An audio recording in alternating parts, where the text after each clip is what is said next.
What's up, you movie collecting maniacs, and welcome back to the Lucid Nightmare.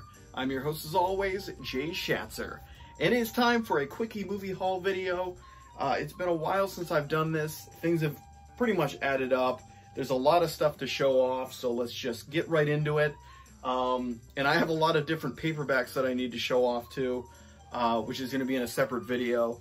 But it's almost outrageous how much I've gathered over the last month or two that I've started to collect them. So it's a lot of things to show off. So I've not been posting a lot of videos just because a lot of stuff's going on outside of my movie world. But yeah, there's a lot of stuff to show off. So there's no lack of things and content to kind of show you guys. Just don't have the freaking time. But let's dive into it. Here is the Quickie movie haul video. This is the stuff that I've recently picked up and a lot of awesome things. So let's go on this one. First up is a crazy looking Spanish horror film.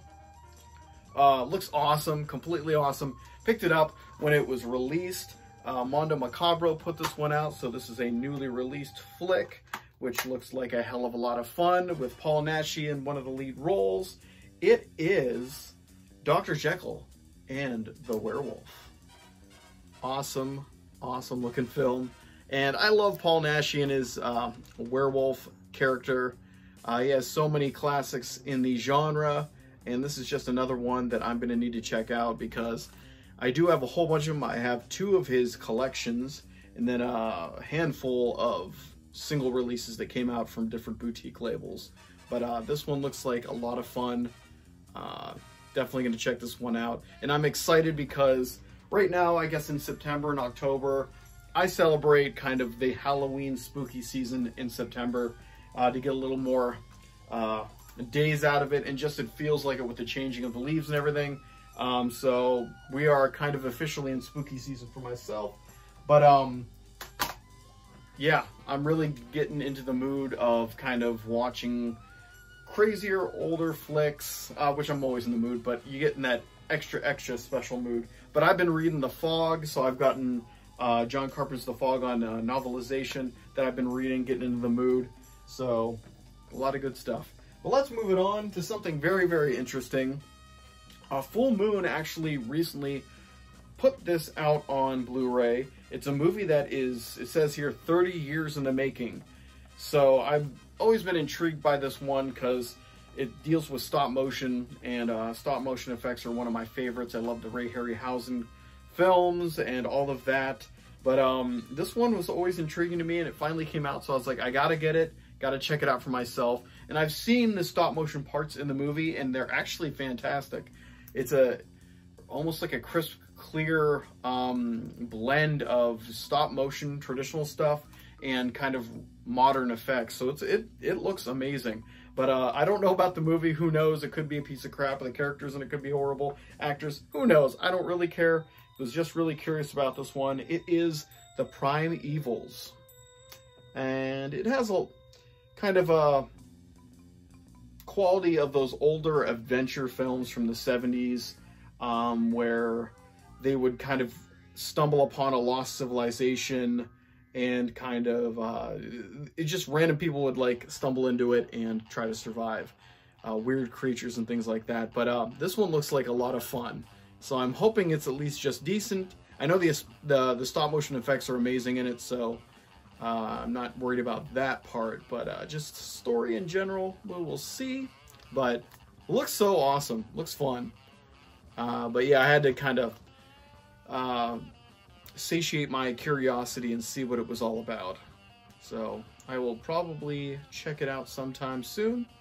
The Prime Evils looks like fun. If anyone's seen this one or the other one that I showed, just let me know. I'd love to kind of hear what people have thought about those 2 films. But up next is another movie I haven't checked out, but it looks like crazy goodness. And it's actually released by Grindhouse Releasing. My best recommendation is if Grindhouse is releasing something, pick it up, because they do an amazing job. Not only the films look amazing, but the packaging and everything that goes into it. There's so much content that they throw into their releases. I have my Pieces is one of my favorite movies. That release is amazing. I think they even did I Drink Your Blood. That release is awesome as well. So I had to get this one because I'm a huge Umberto Lenzi fan. Don't know too much about Italian crime films because I haven't put a lot under my belt watched, but I have a lot in the collection that I need to go through. But this one looks like it's really, really awesome. It's called The Tough Ones. And like I said, that is one thick collection. They jam-pack a lot of stuff into their releases. But yeah, looks like it is going to be a hell of a good time. But it's pretty much, it looks along the lines of like a Death Wish, but it's just like extreme Italian gore style. Actually, really, I probably should check this one out, but it's probably going to get passed over because of spooky season, where I'm just mostly looking and watching movies in the horror genre. So who knows, maybe I'll take a break from it and check this one out, but looks fantastic. And like I said, Grindhouse releasing always does an amazing job on their stuff. So looking forward to that. Let's move it on to a movie I've actually seen. It came out. When did this one come out? In 1998. So I was 18 years old when this came out. Saw it in the theaters. Whoop! Saw it in the theaters. I actually dug it. I know it didn't do well at all, but I love the weird, creepy vibe of it. It's Phantoms, off of the Dean Koontz story.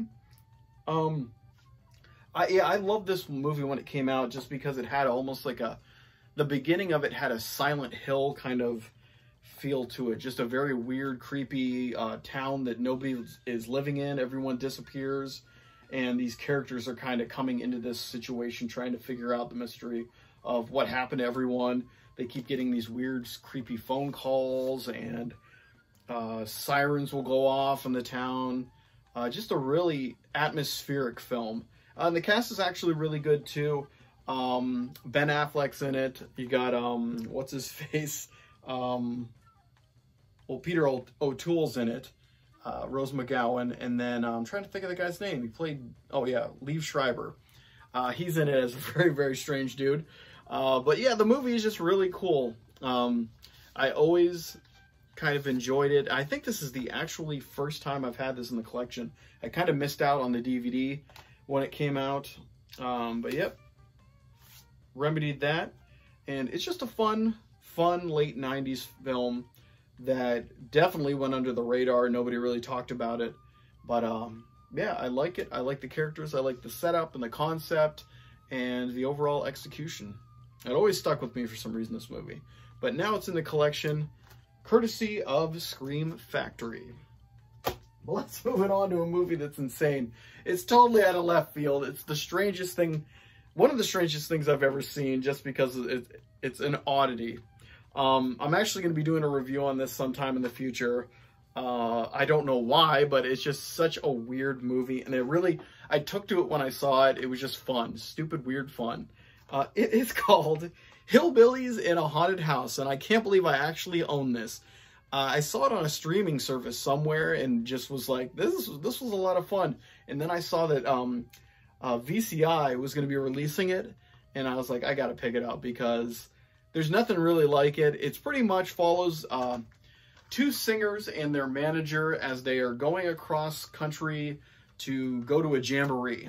And they run into some problems and stay the night in a house, a big mansion that seems to be empty.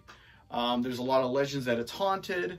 A lot of weird, spooky stuff starts happening to them. But it's so strange because in between these segments of them exploring the house, they run into like special guests. It's almost like an old TV show where like special guests would come on, like music acts, and come in and sing for no random purpose. It's just so weird. This is the movie equivalent of that.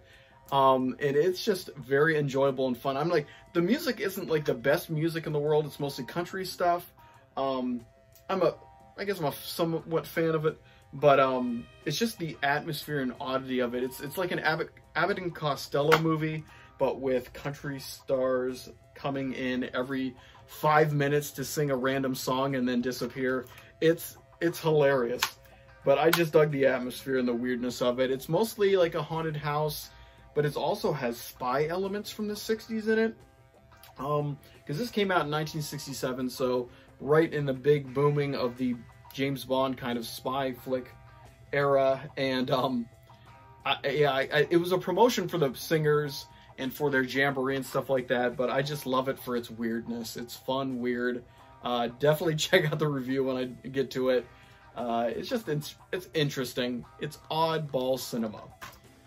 Glad it's in the collection though. But let's go on with a beautiful looking movie, but I don't think I've seen this one. Yeah, it's a Hammer horror film that I haven't seen. I know there's a few random ones out there that I haven't come across. This is one of them. I think another one is somewhere in the pile below that I'm going to get to eventually. But this is Lust for a Vampire. I possibly have seen it, but they just get jumbled in my mind of all the movies I've seen, especially Hammer films, because I tried to get through them all and then kind of got distracted. But yeah, Hammer horror. You can't go wrong. You absolutely can't go wrong with a Hammer horror film. There's nothing really horrible in that whole library of what they put out in that time. Yeah, this one is in the 70s, 1971. And yeah, I'm going to have to watch it again, or I'm going to have to watch it to see if I've seen it before. But I'm pretty sure I have seen it, but I got to jog my memory. But yeah, Lust for a Vampire, put out by Scream Factory.